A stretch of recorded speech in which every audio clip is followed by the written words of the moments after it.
jamii. TASAF. Uchumi wa Tanzania umeonekana ukikua kwa kasi ya zaidi ya 7% katika kipindi cha miaka 10 iliyopita. Ukuaji huu umesababisha kuwepo kwa mwelekeo mzuri katika vita dhidi ya umasikini hapa nchini. Katika miaka ya hivi karibuni, takwimu zimeonyesha kwamba kiwango cha umasikini wa kaya kimepungua kwa kiasi kikubwa. Hii imetokana na mikakati ya serikali ya kukabiliana na tatizo hilo. Taasisi mojawapo ambayo imefanya kazi kubwa katika kutekeleza malengo ya serikali ya kupunguza umasikini wa kaya ni TASAF. Miongoni mwa miradi mikubwa inayotekelezwa na TASAF ni ile inayofadhiliwa na mfuko wa kusaidia maendeleo ya Umoja wa Nchi zinazotoa mafuta kwa wingi duniani, OPEC Fund. Miradi ya kuondoa umaskini inayofadhiliwa na OPEC inatekelezwa katika mikoa 5. Katika mikoa hii tunatekeleza miradi ya kuendeleza miundombinu, tunatekeleza miradi ya ajira za muda, lakini pia tunatekeleza miradi ya kukuza uchumi wa kaya na kuwekeza. Katika kutekeleza dhamira ya serikali ya kuondoa umasikini na kuhakikisha upatikanaji wa huduma muhimu za kijamii, maendeleo ya miundombinu na kuongeza kipato cha kaya, TASAF imetekeleza miradi mbalimbali mkoani Mwanza.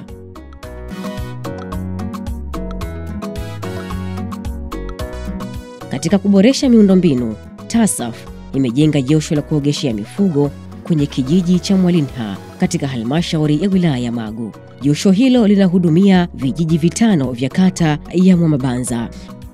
Wafugaji hupata nafasi ya kuogesha mifugo yao mara moja kila wiki, na josho linahudumia karibu mifugo 500 kwa wiki, ambapo wafugaji hutozwa kiasi kidogo cha shilingi 100 kwa ng'ombe mmoja na shilingi 50 kwa kila mbuzi na kondoo. Fedha zinazopatikana hutumika kununulia madawa yatumikayo kwenye josho hilo. Sisi mafanikio yetu tuna uwezo wa kuenda kununua sisi wafugaji dawa ya kwetu kupitia ile michango ambayo tunalipisha mifugo mmoja. Sisi hapa mafanikio tumeyaona na wafugaji nao wanafurahi baada ya kuona kwamba tufanyeje sasa ili mradi tuweze kufanya vizuri. Tukafungua bank account. Mpaka sasa hivi hata leo tu tukimaliza pesa inaenda benki. Mwaka jana tulikuwa tunaogesha wastani wa ng'ombe 800 hadi ng'ombe 900. Lakini tukahamasisha wafugaji, tukawaelimisha. Kwa hiyo baada ya kuhamasika sasa tukaongeza idadi ya ng'ombe wanaoogeshwa kutoka ng'ombe 800 hadi 900, na mwaka huu tunaogesha ng'ombe 1800 hadi ng'ombe 2000. Katika halmashauri ya wilaya ya Kwimba, TASAF wameongeza kina na kujenga kingo za bwawa la maji katika kijiji cha Kadashi. Bwawa hilo lina umuhimu mkubwa kwa wakazi wa kijiji cha Kadashi na vijiji vya jirani, ambapo watu wapatao 17,500 wanalitegemea kwa matumizi kama kunyweshea mifugo, kilimo cha umwagiliaji na matumizi ya kawaida ya kila siku kama kufua na kuoga. Wanajamii walishiriki kwenye mradi huu kama vibarua kupitia mpango wa TASAF wa ajira za muda unaolenga kupunguza umasikini wa kaya. Wananchi walikuwa wanateseka sana na kukoswa maji ya matumizi pamoja na maji ya kujengea, na ng'ombe walikuwa hawana maji ya kunyweshea. Umekuwa muda mrefu akina mama nao wakihangaika kwa ajili ya matumizi ya nyumbani pamoja na maji ya kufulia. Kweli tulikuwa tumeteseka sana, na sasa hivi basi tuna faida kubwa na lambo hili. Kipengele cha TASAF cha kuongeza kipato kwa walengwa kinatekelezwa mkoani Mwanza kwa uwezeshaji wa vikundi vya ujasiriamali. Mfano ni vikundi vya utengenezaji wa nguo za batiki na ufumaji wa vikapu katika halmashauri ya wilaya ya Misungwi, na ufugaji wa samaki kwa kutumia vizimba katika halmashauri ya manispaa ya Ilemela. Ukitengeneza batiki unaandaa sifuria, unaandaa kuni, unaweka maji kwenye mafiga. Ukimaliza hiyo meza umeweka karibu, unaweka kapeti, unatandaza. Kama unatengeneza pisi 3 ama 6, unaanza zote, unafinyanga. Ukimaliza hivyo kuweka hiyo dawa na hiyo kila kitu, unachanganya. Sasa unachukua maji ya moto, unachanganya. Kimaliza unatulia masaa. Hiyo kama batiki hiyo ya kuprint yenyewe unamaliza dakika 30. Ukimaliza dakika 30 unaitoa, unaianika. Kwa hiyo itakuwa imeshamaliza masaa 15, unaitoa. Vyote sasa ukimaliza kila kitu unakusanya, unaweka, unazikunja. Tukimaliza hivyo kufanya, mwingine anachukua pisi, mwingine pea moja. Yaani tunauza kwa utaratibu mtu anavyotaka mteja. Munikatie kipande, tunampa. Ngosha lina faido mchalo. Mwana kema lina faido mchalo. Mwana kema lina faido mchalo. Kikundi chetu hiki tulianzia kama kulima, kina muda kama miaka 5. Kati ya wanakikundi ambao tumo ndani ya kikundi hiki tulikuwa ni walengo wa kaya za kunusuru masikini wa TASAF.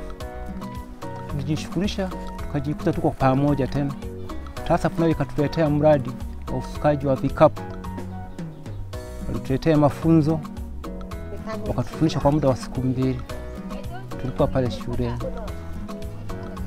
Najitahidi, wengine wanasuka 2, 3, wengine wanapeleka maporini kwenda kuuza. Wanacholeta ndio tunakuja kuweka ndani ya hisa yetu. Kwa hiyo sasa hivi tunaishukuru sana TASAF, imetusaidia. Tunasaidia watoto wetu vizuri tu. Watoto wanaenda shule kama kawaida. Kwa hapa tunajihusisha na ufugaji wa samaki kwa kutumia njia ya vizimba, ambapo tunafuga samaki aina ya sato. Vizimba tunavyotumia, tuna vizimba vya duara pamoja na vizimba vya square, maana yake ni vizimba vya pembe 4. Kizimba cha kidogo kinaweza kubeba samaki 10,000 na kizimba kikubwa tulichonacho kinabeba samaki 40,000. Kizimba kinatengenezwa kwa kutumia material yafuatayo. Tunatumia chuma yenye upana wa milimita 2, lakini pia tunatumia madramu ambalo linakuwa na uwezo wa kufanya kizimba kiweze kuelea kinapokuwa ndani ya maji. Lakini vile vile tunatumia nanga ambazo nanga zinafanya kizimba kisiweze kutembea, badala yake kiwe kinazunguka katika eneo hilo ambalo tumekiweka. TASAF kwa kushirikiana na wanajamii pia imejenga shule katika halmashauri ya manispaa ya Ilemela na pia kwenye halmashauri za wilaya ya Magu na Misungwi ili kuwezesha kupatikana kwa elimu bora kwa kila mtoto. Shule ya sekondari Igogwe iko katika halmashauri ya manispaa ya Ilemela. TASAF wamewezesha ujenzi wa jengo la utawala, madarasa, maabara za kemia na fizikia, bweni la wasichana ambavyo vimekamilika na vinatumika. Mwanzoni tulikuwa tuna maabara, wamekuja kutujengea shirika la TASAF ambapo limekuja kupunguza kwa kiasi kikubwa hali ya upungufu wa miundombinu shuleni kwetu, kwa sababu kwa sasa tunajifunza vitu vingi sana maabara. Tunajifunza kufanya majaribio mbalimbali ya kisayansi, na pia hii inatuongezea sisi umahiri katika ujifunzaji wetu, kwani kwa mitihani inayotoka ya kidato cha 4 ni mitihani ambayo inakuja na ufanyaji wa majaribio maabara. Shule yetu kwa sababu ilianza mwaka juzi, mwaka 2022, idadi imekuwa ikiongezeka. Sasa hivi tuna jumla ya watoto 533. Katika hao wasichana ni 200, wavulana ni 133. Tuna jumla ya walimu 20, ambapo walimu wa kiume tunao 13, walimu wa kike tunao 7. Shule inafanya vizuri kwenye mitihani ya nje na mitihani ya ndani. Mfano, mwezi uliopita tulifanya mtihani wa moko. Shule yetu imekuwa ya 6 kwenye shule za serikali kwenye manispaa, lakini imekuwa ni shule ya 23 kwa shule za serikali mkoa wa Mwanza. Ujenzi wa bweni la wavulana na nyumba ya walimu yenye uwezo wa kuchukua familia 2 uko kwenye hatua za mwisho. Mimi ni mwanafunzi wa bweni, nimetokea katika mkoa wa Kilimanjaro. Niko mahali hapa katika shule hii kwa ajili ya kupata elimu.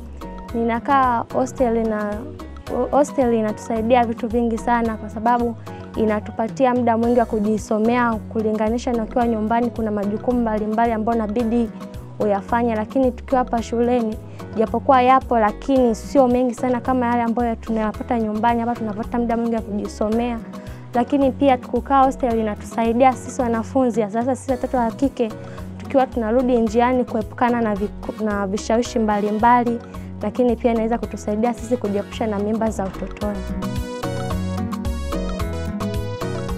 Shule ya sekondari ya Igekemaja katika halmashauri wilaya ya Magu ilianzishwa kwa nguvu ya wanajamii mwaka 2021 ili kuwezesha watoto wao kupata elimu jirani na makazi. Kwa sasa ina jumla ya wanafunzi 170. Tumesababisha wanafunzi ule umbali mrefu walikuwa wanatembea umepungua. Wanafunzi mpaka sasa hivi tuna wanafunzi wanaosoma hapa vijiji vya kata hii ambayo ni Kitumba, Igekemaja pamoja na Wita, lakini bado kijiji hiki cha Igekemaja kiko mpakani na wilaya ya Misungwi. Kwa hiyo tunapata na wanafunzi wengine ambao ni majirani na kijiji kutoka kijiji cha Bujingwa wanasoma kwenye shule hii. Mwaka 2023 TASAF ikawaunga mkono na jamii wa Igekemaja kwa kuongeza madarasa 2, maabara ya kisasa, ofisi na vyoo. Shule za msingi na sekondari za Mwanangwa katika halmashauri wilaya ya Misungwi pia zimefaidika na miradi ya TASAF na OPEC Fund mkoani Mwanza. Katika shule ya sekondari Mwanangwa, jengo la utawala na madarasa 4 tayari yamekamilika na yanatumika. Ujenzi wa maabara, bweni 1, bwalo la kulia chakula na nyumba ya walimu uko kwenye hatua za mwisho na miundombinu hiyo itaanza kutumika hivi karibuni. Shule ya msingi Mwanangwa imejengewa madarasa 2 ambayo itawezesha idadi ya watoto wanaoandikishwa kuongezeka. Shule hii ilianza rasmi Januari 2024. Na hii ni kwa sababu wanafunzi walioletwa hapa mwanzo walikuwa na kwenda kusoma shule ya sekondari Mawe Matatu. Kimsingi shule ya sekondari Mawe Matatu iko mbali sana kutoka maeneo haya. TASAF ikaamua kujenga hapa shule ya sekondari Mwanangwa ili kuwapunguzia umbali wanafunzi kutoka kata ya Mabuki, hususan vijiji vya Mwanangwa, Mwagagala na Mabuki yenyewe kwenda shule ya sekondari Mawe Matatu. Kwenye sekta ya afya, TASAF pia imekuwa mstari wa mbele kuboresha huduma hii muhimu ya kijamii. Kituo cha afya cha Budushi, kijiji cha Sumve katika halmashauri wilaya ya Kwimba kilianza kutoa huduma mwaka 2022. Kwa sasa kinahudumia wagonjwa kutoka nje. Kwa kutambua umuhimu wa huduma za afya, TASAF ikishirikiana na wanajamii wa Sumve inajenga maabara, wodi ya kina mama na watoto, chumba cha upasuaji na kichomea taka kwenye kituo hicho. Ujenzi huo uko katika hatua za mwisho na bila shaka utawapa ahueni kubwa wanajamii wa Sumve na vijiji vya jirani. Miradi ya TASAF inayofadhiliwa na OPEC Fund na kushirikisha wanajamii katika mkoa wa Mwanza ni chachu ya mabadiliko kuelekea maisha bora kwa wote mkoani humo.